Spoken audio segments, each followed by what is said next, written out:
Assalamualaikum warahmatullahi wabarakatuh. Anak-anakku sekalian di rumah, apa kabar kalian hari ini? Masih semangat belajarnya? Pastinya kan? Masih bersama saya, Ibu Dian Iswahyuni. Pada pertemuan kemarin, kalian sudah membahas mengenai operasi hitung penjumlahan, pengurangan, perkalian, dan pembagian. Nah, pada pertemuan kali ini kita akan membahas bagaimana apabila operasi hitung penjumlahan, pengurangan, perkalian, dan pembagian itu ada bersama-sama dalam satu kali operasi hitung. Untuk itu kita akan pelajari operasi hitung campuran bilangan bulat. Sebelum kita pelajari operasi hitung campuran bilangan bulat, ada baiknya kalian pahami terlebih dahulu apa itu pengertian dari operasi hitung campuran bilangan bulat. Pengertian operasi hitung campuran bilangan bulat adalah operasi hitung bilangan yang memuat minimal ada dua tanda operasi hitung yang berbeda. Contohnya, misalkan saya mempunyai operasi hitung 12 dikali dalam kurung min 3 dikali 7. Dalam operasi hitung ini memuat dua tanda operasi hitung, yaitu pengurangan dan perkalian. Kedua,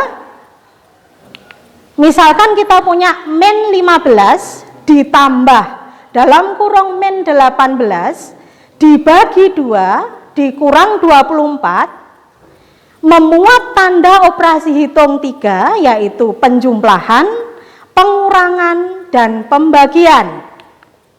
Contoh berikutnya,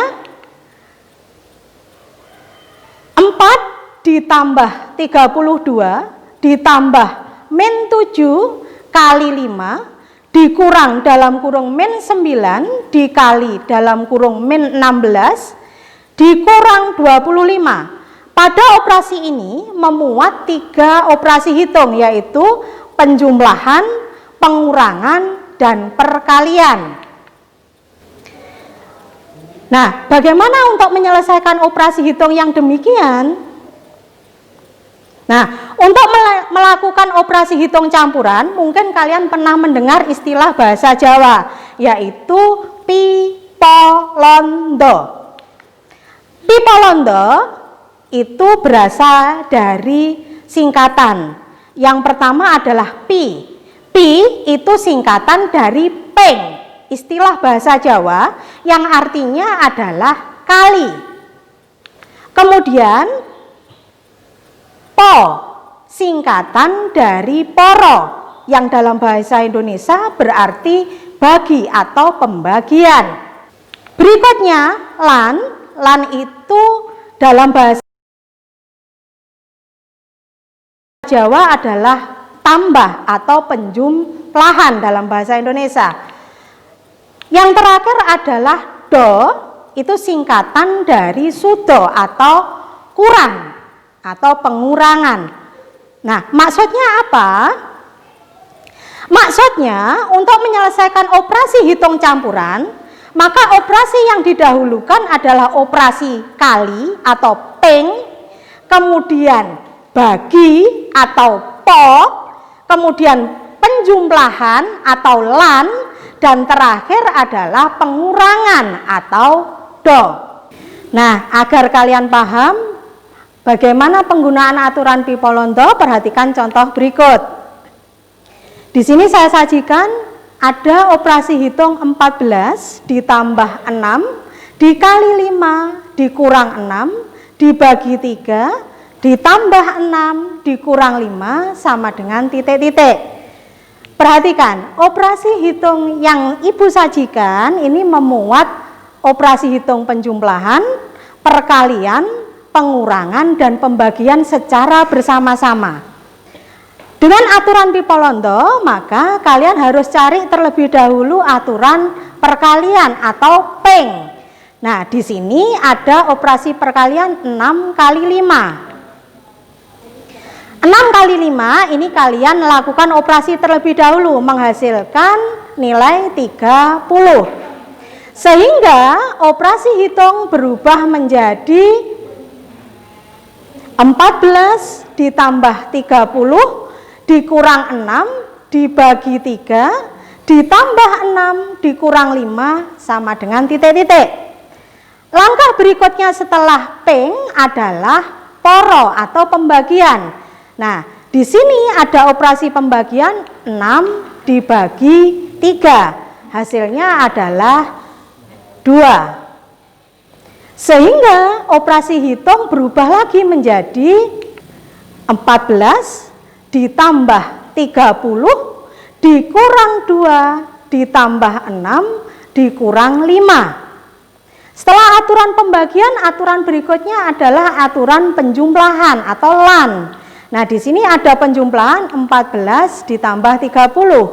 Hasilnya adalah 44. Berikutnya ada lagi min 2 ditambah 6, hasilnya adalah 4.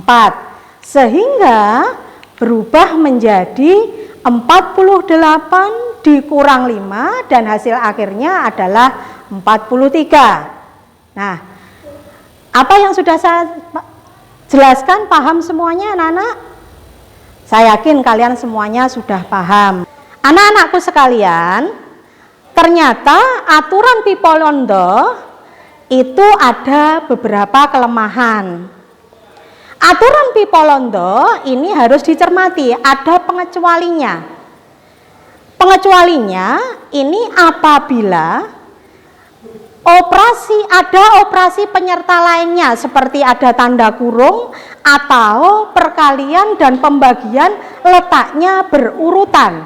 Nah, kalau ini terjadi, maka aturan Pipolondo bisa bergeser.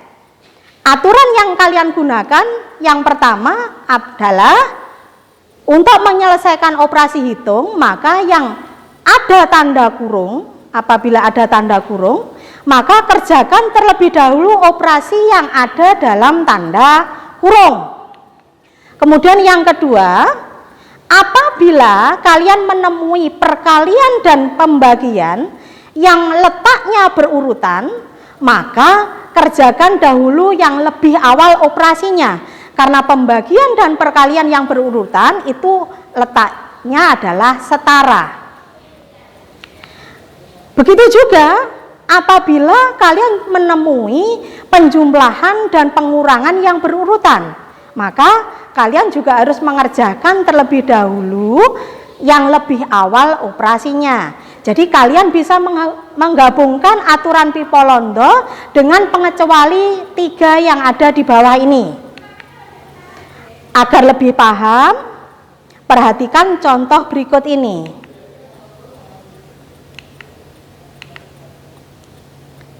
Nah, saya punya operasi hitung dalam kurung 23 ditambah dalam kurung min 13 tutup kurung dibagi 5 dikali 5 ditambah 4 dikurang 7 sama dengan titik-titik. Nah, di sini kalian bisa lihat bahwa dalam operasi ini ada tanda kurung. Maka aturan Pipolondo harus dikesampingkan dahulu. Kalian kerjakan dulu yang ada di dalam tanda kurung, yaitu di sini angka 23 ditambah min 13. Hasilnya adalah 10. Sehingga operasi berubah menjadi 10 dibagi 5 dikali 5 ditambah 4 dikurang 7. Nah, di sini kedudukan pembagian dan perkalian letaknya berurutan. Maka kalian tidak boleh melakukan perkalian terlebih dahulu. Karena tadi pengecualinya dia berurutan, maka yang dilakukan pertama kali bukan perkaliannya, tetapi apa operasi yang paling depan. Operasi yang paling depan adalah pembagian. Nah, di sini ada 10 dibagi 5. Hasilnya adalah 2. Nah, kemudian operasi berubah menjadi 2 kali 5 ditambah 4 dikurang 7. Nah, kalau sudah seperti ini, maka aturan Pipolondo boleh kalian gunakan kembali karena tidak ada operasi pengecuali. Nah, di sini ada perkalian. 2 kali 5 hasilnya adalah 10. Sehingga operasi berubah menjadi 10 ditambah 4 dikurang 7. Operasi berikutnya berarti apa yang kalian lakukan? Yaitu penjumlahan. Di sini ada 10 ditambah 4, hasilnya adalah 14. Nah, jadi operasi akhir dari hitung di atas berubah menjadi 14 dikurang 7, hasilnya adalah 7. Nah, bagaimana anak-anakku sekalian? Sudah paham semuanya? Saya harap kalian bisa memahami apa yang sudah Ibu sampaikan tadi. Untuk melatih kemampuan pemahaman kalian, saya harap kalian mau melatih diri kalian dengan mengerjakan tugas yang sudah Ibu berikan dalam pembelajaran e-learning. Coba nanti kalian lihat tugasnya dan tulis. Kalau ada yang kurang paham, kalian boleh berkomentar di kolom komentar. Lihat di bawah, kalian bisa tulis. Kalau kalian tidak paham, boleh komentar di situ. Saya harap kalian sudah paham semuanya. Saya akhiri pertemuan kali ini. Akhirul kata, wabillahi taufiq wal hidayah. Wassalamualaikum warahmatullahi wabarakatuh. Madrasah hebat bermartabat. Terima kasih.